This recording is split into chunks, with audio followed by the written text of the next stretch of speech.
নমস্কার, আমি গোবিন্দদেব গোস্বামী, দেববাণী অ্যাস্ট্রোলজিতে সবাইকে স্বাগত। আলোচনা হচ্ছে মিথুন রাশির জাতক জাতিকাদের এই সেপ্টেম্বর মাস কেমন যাবে 2026 সালের। আলোচনায় প্রথমেই বলে রাখি যে লগ্ন বা রাশিতে মিথুনে মঙ্গল বসে আছেন, পুরো মাস থাকবেন। দ্বিতীয় রবি উচ্চাবস্থায় বসে আছেন, পুরো মাস থাকছেন। তৃতীয় রবি বসে আছেন 17 তারিখ পর্যন্ত। কেতু পুরো মাস বসে আছেন। তাইলে লগ্নে মঙ্গল, দ্বিতীয় বৃহস্পতি, তৃতীয় রবি, কেতু, চতুর্থে বুধ উচ্চাবস্থায় প্রথম সপ্তাহের শেষ অংশ থেকে থাকছেন প্রায় মাসের শেষ পর্যন্ত। পঞ্চমে শুক্র প্রায় পুরো মাসই থাকছেন। নবমে রাহু পুরো মাস থাকছেন। দশমে শনি কিন্তু বক্রা অবস্থায় পুরো মাস থাকছেন। এই হচ্ছে গ্রহাবস্থান। প্রথমেই বুঝে নিতে হবে শরীর স্বাস্থ্য কেমন থাকবে। আমি যা দেখতে পাচ্ছি আপনাদের ব্লাড রিলেটেড কিছু সমস্যা দেখা যাবে আপনাদের মধ্যে। সেই জায়গা থেকে আপনাদের কিন্তু সাবধান থাকতে হবে। রক্তের আপনার ব্লাড প্রেশার, ব্লাড সুগার তৎসঙ্গে ব্লাডের যাবতীয় সমস্যা, তার মধ্যে যে কিছু সমস্যা বা যে কোনো একটি দেখা যেতে পারে, অবশ্যম্ভাবে দেখা যাবে। এবং আরও একটা জিনিস, যাদের দীর্ঘদিন আছে তার প্রকোপতা বৃদ্ধি পাবে, সাবধান থাকতে হবে বিষয়টা। যাই হোক, এবার দ্বিতীয় ঘরে চলে যাই। হ্যাঁ, এখানে আরও একটু বলে নিই, আপনার একটা পরাক্রমতা বৃদ্ধি পাবে, একটা মানসিক বল যথেষ্ট বৃদ্ধি পাওয়ার সম্ভাবনা দেখতে পাওয়া যাচ্ছে এই সময়কালে। অতএব সাহস থাকা ভালো, সাহস থেকে দুঃসাহসে পরিণত না হওয়াই ভালো। পরবর্তীতে ষষ্ঠ ঘর আলোচনায় তা আমি প্রকাশ করব। দ্বিতীয় বৃহস্পতি উচ্চাবস্থায় পুরো মাস থাকছেন, ভালো কথা। এবারে যেটুকু দেখা যাচ্ছে যে বৃহস্পতি আপনার সপ্তম এবং দশমপতি, তিনি দ্বিতীয় থাকছেন। যারা কর্মে যুক্ত আছেন কিংবা কর্মের বাইরে স্বনিয়োজিত কর্মে যুক্ত আছেন কিংবা ব্যবসা ক্ষেত্রে যুক্ত আছেন, সেখান থেকে একটা সঞ্চয়যোগ প্রবল, এটুকু আপাতত দেখতে পাওয়া যাচ্ছে। আপনাদের বাক্যের মধ্যে একটা সংযমতা, একটা জ্ঞানের প্রকাশ ঘটবে, কথাবার্তার মধ্যে যথেষ্ট প্রকাশ ঘটবে, প্রজ্ঞা বৃদ্ধি পাবে। আপনাদের দেখবেন খাদ্যে, আপনাদের খাবারের ক্ষেত্রে একটা সাত্ত্বিকতা আসবে। নন ভেজ আর ভেজ, এই যে পার্থক্যটা, ভেজের দিকেই আপনাদের একটু আকর্ষণ বৃদ্ধি পাবে। কুটুম্বদের সাথে সখ্যতা বৃদ্ধি যোগ, এটুকু দেখতে পাচ্ছি। এবার তৃতীয় ঘরে চলে আসে, আমি সংক্ষেপে আলোচনা করছি। তৃতীয় ঘর হচ্ছে যোগাযোগ, পরাক্রমতা, ভ্রাতা। হ্যাঁ, এখানে একটা জিনিস ছেড়ে গেল, ব্যাংক ব্যালেন্স যথেষ্ট বৃদ্ধি পাওয়ার সম্ভাবনা আছে এই জায়গায়। তৃতীয় ঘরে পরাক্রমতা, ভ্রাতা, ছোটো ভাই বোন বোঝায়। ছোটোখাটো যাত্রা, ভ্রমণ, বিভিন্ন ক্ষেত্রে যোগাযোগ, এগুলো আলোচনা করা হয়। এই ক্ষেত্রে দেখা যাচ্ছে রবি স্বগৃহী অবস্থায় 17 তারিখ পর্যন্ত থাকার সুবাদে আপনাদের যোগাযোগ কিন্তু বিভিন্ন ক্ষেত্রে বৃদ্ধি পাবে। এবং সেই যোগাযোগ গুপ্তভাবে হলেও হতে পারে, অর্থাৎ প্রকাশ্যে কেউ জানছে না যোগাযোগ, গুপ্তভাবেই যোগাযোগটা হওয়ার সম্ভাবনা দেখতে পাওয়া যাচ্ছে। ভাইয়েরও পরাক্রমতা বৃদ্ধি পাবে, কিন্তু ভাইয়ের জায়গায় একটা ইন্ধনদাতা লোক ঢুকে গেছে ভাইকে কুমন্ত্রণা দেওয়ার জন্য, সেখান থেকে সচেতন থাকতে হবে। আপনার ছোটোখাটো ভ্রমণ যোগ আছে, সেই ভ্রমণ থেকে কিন্তু আপনাকে একটু সাবধানতার সাথে থাকতে হবে। ভ্রমণে বাধা আসতে পারে বা ভ্রমণ করাকালীন অবস্থায় কিছু সমস্যা হতে পারে, এইটুকু যোগ আপাতত দেখতে পাচ্ছি। এখান থেকে সাবধান থাকা একান্ত কর্তব্য। ভাইয়ের সাথে সখ্যতা আপনি বজায় রাখার চেষ্টা করবেন, কিন্তু ভাইয়েরা কুমন্ত্রণায় একটু অন্য পথে পরিচালিত হতে পারে। 17 তারিখের পর এটা আবার বেশি বৃদ্ধি পাবে, সাবধান থাকুন। চতুর্থ ঘর খুবই গুরুত্বপূর্ণ জায়গা। মায়ের শরীর স্বাস্থ্য, পারিবারিক সম্পদ, গাড়ি বাড়ি, যানবাহন, ভূমি ইত্যাদি এখান থেকে আলোচনা করা হয়। স্নাতক স্তর পর্যন্ত পঠন পাঠন, সেটাও আমরা আলোচনা করে থাকি। এই জায়গায় দেখা যাচ্ছে স্বগৃহী বুধ উচ্চাবস্থায় আছেন নিজের ঘরে, এবং 17 তারিখের পর এই জায়গায় একটা বুধাদিত্য যোগ তৈরি হচ্ছে। তাই দীর্ঘদিন আপনারা যারা গাড়ি কিনবেন বলে ভেবেছিলেন, হ্যাঁ অবশ্যই প্রথম সপ্তাহের পর থেকে সময়টা খুব শুভ। 17 তারিখ থেকে প্রায় 26-27 তারিখ পর্যন্ত অতি শুভ সময়। আপনি গাড়ি কিনবেন ভাবছিলেন, বাড়ি করবেন যারা ভাবছেন, বা ফ্ল্যাট বাড়ি কিনবেন ভাবছেন, তাদের ক্ষেত্রে সময়টা ভালো। দীর্ঘদিন জমিটা ক্রয় করা নিয়ে কথা চলছে, কিনবো কি কিনবো না, এই সময় না, এই সময় জমিটা কিনতে পারেন, সময় এসে গেছে জমি ক্রয় করার। হ্যাঁ, যারা পঠন পাঠনে আছেন তাদের ক্ষেত্রে যথেষ্ট সময় ভালো। যারা স্নাতক স্তর পর্যন্ত পঠন পাঠন করছেন, তথ্য প্রযুক্তি এ নিয়ে পড়াশোনা করতে পারেন। বিশেষ করে পলিটিক্যালস কোনো সায়েন্স নিয়ে যারা পড়াশোনা করছেন তাদের ক্ষেত্রে সময়টা ভালো। আপনার চিকিৎসা ক্ষেত্র নিয়ে যারা পড়ছেন সময়টা ভালো, বা বুদ্ধিদীপ্ত উকিলাতি ইত্যাদি জায়গায় সময় ভালো। কোনো হিসেব শাস্ত্র নিয়ে পড়ছেন সময় যথেষ্ট ভালো।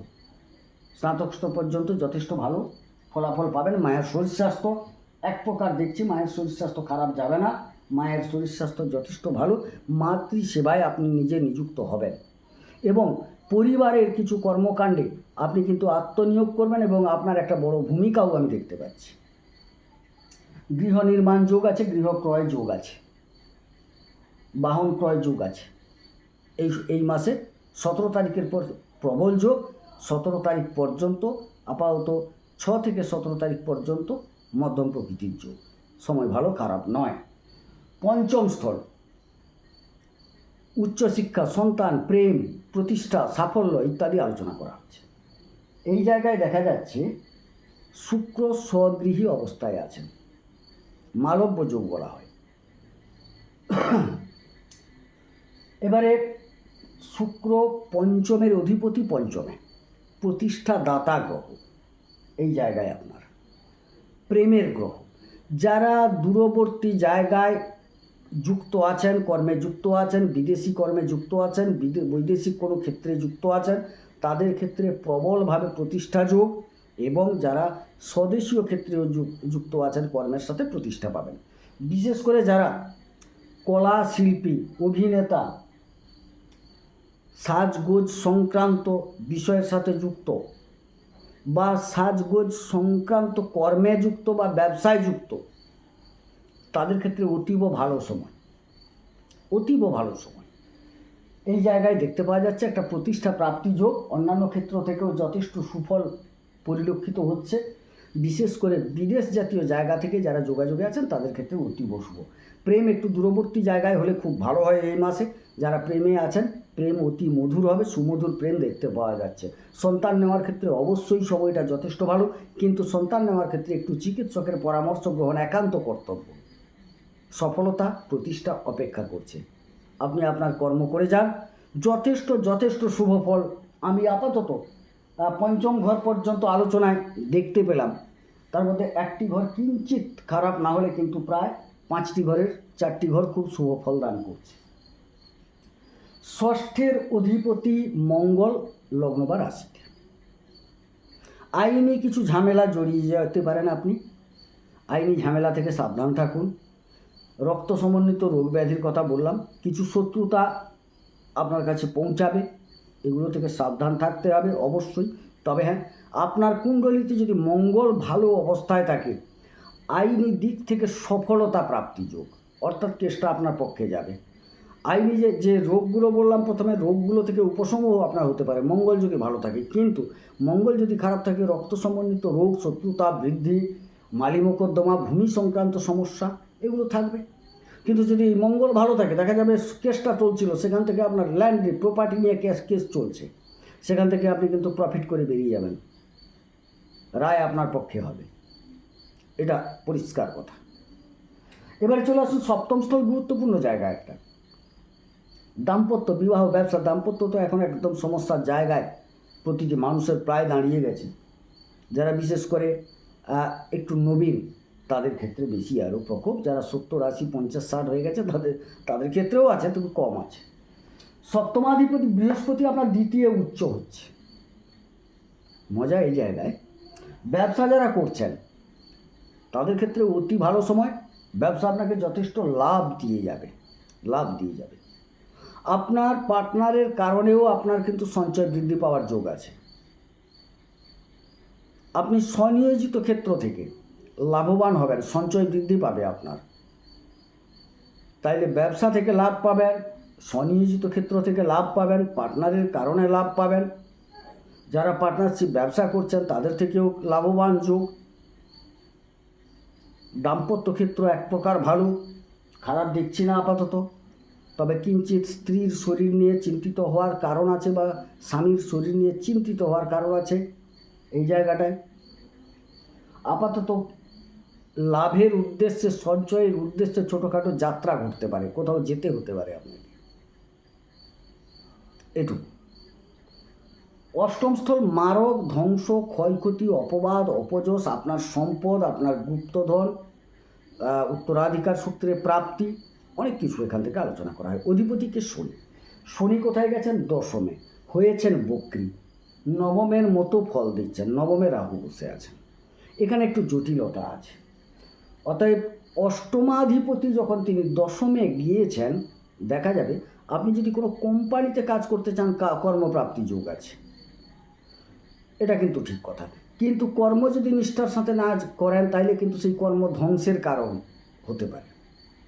সুতরাং এখানে একটা দু ধরনের ব্যাপার দাঁড়িয়ে আছে। কারণ শনি হচ্ছেন কর্ম এবং কর্মফলদাতা। আপনি যদি কর্মটা নিষ্ঠার সাথে করেন, ঠিক মতো করেন, তাইলে কিন্তু একটা ভালো ফল পাবেন। অন্যথায় কিন্তু কর্মচ্যুতি, কর্মে অবনতি, অনেক কিছু ঘটে যাওয়ার সম্ভাবনা আছে। সাবধান থাকুন, কারণ আপনার ভাগ্যস্থলে রাহু বসে আছে। ভাগ্য আপনাকে বিভিন্ন দিকে ভুলভাল পথে নিয়ে যাবে। হ্যাঁ, আপনার কুণ্ডলিতে যদি নবমে যে রাহু বসে আছে, সে যদি ভালো ফল দেয়, অনেকটা ভালো হবে। তবে একটা কথা বলছি, এখানে আপনি একটা কিছু কাজ, গুপ্ত কিছু পাওয়ার কাজে যুক্ত হয়ে যেতে পারেন। কিছু আটকে থাকা অর্থ যাতে আসে, এই ধরনের কিছু কর্ম আপনি করতে পারেন। কিছু তন্ত্র জাতীয় কর্মে যুক্ত হতে পারেন এই সময়কালে, দেখাচ্ছে। ভাগ্যে যেহেতু রাহুর মতো গ্রহ বসে আছে, এখানে রাহু কিন্তু খুব শক্তিশালী অবস্থায় আছেন, এই জায়গায় বুঝতে হবে। বিশেষ করে পূর্ণবাসু নক্ষত্রে যারা জন্মগ্রহণ করেছেন, তাদের ক্ষেত্রে সময়টা খুব একটা খারাপ যাবে না আপাতত। আর আদ্রাতে যারা জন্মগ্রহণ করেছেন, তাদের ক্ষেত্রেও খারাপ যাবে না। অন্যথায় যারা মৃগশিরা নক্ষত্রে জন্মগ্রহণ করেছেন, তাদের ক্ষেত্রটা খুব একটা ভালো দেখছি না রাহুর ফলাফল অনুসারে। একটু সাবধান থাকুন। আর যাদের ভালো যাচ্ছে, তারা অবশ্যই ভাগ্যের সহায়তা পাবেন। অনেক কিছু প্রাপ্তির জায়গা তৈরি হয়ে যেতে পারে, যেরকম শত্রু বিজয় ঘটতে পারে, আইনি দিক থেকে আপনি লাভবান হতে পারেন, পরাক্রমতা বৃদ্ধি, ভাইদের থেকেও আপনি লাভ পেতে পারেন এখানে। এবারে আপনার নিজস্ব যে হিম্মত, জোশ, কর্মক্ষমতা, ভাগ্যের সহায়তা ইত্যাদি পাবেন সেক্ষেত্রে। এবং অনেকটা ইলেকট্রিক জাতীয় কর্ম, কম্পিউটার জাতীয় কর্ম বা আধুনিক তথ্য প্রযুক্তির কর্ম থেকেও লাভবান হতে পারেন। ভাগ্য আপনাকে সাথ দেবে। আপনার জন্মকুণ্ডলিতে যদি রাহু খারাপ অবস্থায় থাকে, তাইলে কিন্তু ভাগ্য বিড়ম্বনা ঘটবেই, এটুকু বলতে পারি। আর কর্মে নিষ্ঠা ত্যাগ করলে তো একদম শেষ। সুতরাং এটুকু দেখা যাচ্ছে, দশমে শনি বসে আছেন, কর্মের ঘর, পিতৃ সম্পদও আলোচনা করা হয়। এই জায়গায় শনি বক্রী অবস্থায় আছেন, অর্থাৎ ভাগ্যের মতো ফল দিচ্ছেন। অর্থাৎ তিনি অষ্টম নবমপতি হয়ে নবমের মতো ফল দেওয়ার সুবাদে অবশ্যই ভাগ্য একটু ধীরে ধীরে কাজ করবে। যাদের জন্মকুণ্ডলিতে শনি বক্রাবস্থায় আছেন, তাদের কিন্তু সময়টা খারাপ নয়, ভাগ্যের সহায়তা পাবেন। তবে একটা কথা ভাবতে হবে, শনির নিজস্ব চরিত্র যেটা, সেটা কিন্তু দেখতে হবে। তিনি ন্যায়, সততা, নিষ্ঠা, ত্যাগ, তিতিক্ষা এগুলোকে পছন্দ করেন। এর বাইরে যদি আপনি চলে যান, শনি কিন্তু আপনাকে খারাপ ফল দেবেন, পরিষ্কার কথা একদম। সুতরাং এখানে আপনাকে সচেতন থাকতে হবে। তবে আপনি যদি নিষ্ঠা বজায় রাখেন, সেকেন্ড হাউস থেকে, দ্বিতীয় ঘর থেকে বৃহস্পতি দশমে দৃষ্টি রেখেছেন, কর্মের দ্বারা অবশ্যই সঞ্চয় বৃদ্ধি পাবে। তার মানে কর্ম ভালো হবে, এটুকু বলতে পারা যায়। যে দশমে শনি বসে আছেন, সেই দশমের অধিপতি বৃহস্পতি, তিনি তার নিজের ঘরের উপর দৃষ্টি রেখেছেন। দুজনেই ভাবতে হবে, নৈষ্ঠিক, সাত্ত্বিক, জ্ঞান, প্রজ্ঞা ইত্যাদির কারকগ্রহ, সততার কারকগ্রহ। তো আপনি সেই জায়গায় যদি থাকেন, ভালো ফল পাবেন। কারণ রাহু আপনাকে লোভ লালসা দেখাবে, ভাগ্য বিড়ম্বনা এই জন্য ঘটবে। অতএব আপনি রাহুকে প্রাধান্য দেবেন না শনি আর বৃহস্পতিকে প্রাধান্য দেবেন, সেটা আপনাকে ভাবতে হবে। আপনার জন্মকুণ্ডলিতে শনি বৃহস্পতি ভালো থাকলে অবশ্যই কর্মপ্রাপ্তি যোগ, কর্মের শ্রীবৃদ্ধি, কর্ম উন্নতি, বহুদিনের ইচ্ছে পূরণ হবে কর্মের। আবার আপনার যদি বৃহস্পতি আর শনি খারাপ থাকে, রাহু সেখানে প্রাবল্য পেয়ে যায়, কোনো কারণে সমস্যা তৈরি হবে। জন্মকুণ্ডলী বিচার করার দরকার আছে। আর জন্মকুণ্ডলী তো অবশ্যই বিচার করার প্রয়োজন আছে, নাহলে অনেক কিছু আমরা ভুল পথে পরিচালিত হই। এবারে চলে আসে একাদশ লাভের অধিপতি আপনার লগ্ন বা রাশিতে মঙ্গল। সুতরাং উপার্জন তো আপনার আসছে। বহুদিন পর মিথুন রাশির আমি দেখলাম খুব ভালো, বা মিথুন লগ্নের জাতকদের অনেক ভালো ফল প্রাপ্তি যোগ করে যান। এই সময়টা আপনাকে প্রচণ্ড সুফল দেবে।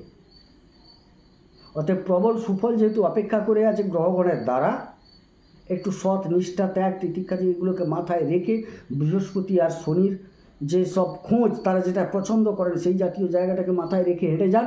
অবশ্যই কর্ম থেকে লাভ, ব্যবসা থেকে লাভ, স্বনিয়োজিত কর্মক্ষেত্র থেকে লাভ, পারিবারিক ক্ষেত্র থেকে লাভ, অনেক কিছু লাভ দেখতে পাওয়া যাচ্ছে।